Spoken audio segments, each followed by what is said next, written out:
আসসালামু আলাইকুম ওয়া রাহমাতুল্লাহি ওয়া বারাকাতুহু। সূরা মাউনে আল্লাহ পাক বলেন, আরাআইতাল্লাযী ইউকাযযিবু বিদ্দীন ফাযালিকাল্লাযী ইয়াদউল ইয়াতীম ওয়া লা ইয়াহুদ্দু আলা তাআমিল মিসকিন।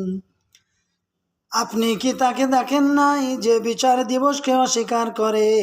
সেই ব্যক্তি যে এতিমকে গলা ধাক্কা দেয় এবং মিসকিনকে অন্য দানে উৎসাহিত পদার্থ করে না।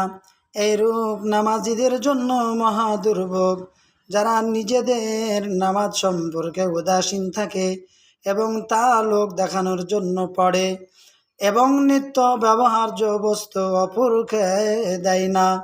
খুব সাবধান, হুঁশিয়ার হয়ে যান।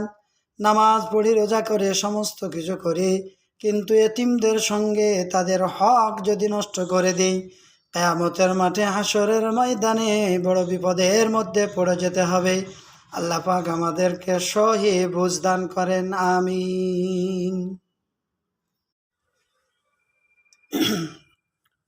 আসসালামু আলাইকুম ওয়া রাহমাতুল্লাহি ওয়া বারাকাতুহু।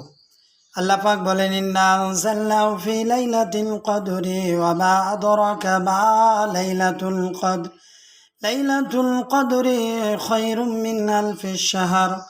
তানাজ্জালুল মালাইকাতু ওয়ার রূহু ফিহা বিইذনি রাব্বিহিম মিন কুল্লি আমর। সালামুন হিয়া হাত্তা মাতলাইল ফাজর। আমার আল্লাহ পাক বলেন, নিশ্চয় কোরআন শরীফ শবে কদরে অবতীর্ণ করেছি।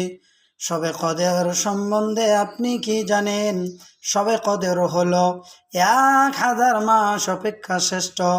সেই রাতে ফেরেশতাগণ এবং রূহুল কুদ্দুস জিবরাইল আলাইহিস সালাতু ওয়াস সালাম নিজেদের প্রতিপালকের আদেশক্রমে প্রত্যেক কল্যাণকর বস্তু সহকারে অবতরণ করেন। শান্তি সেই রাত্রির উষার আবির্ভাব পর্যন্ত থাকে। সুবহানাল্লাহ। তাই শবে কদর সম্পর্কে আমাদের জানা উচিত।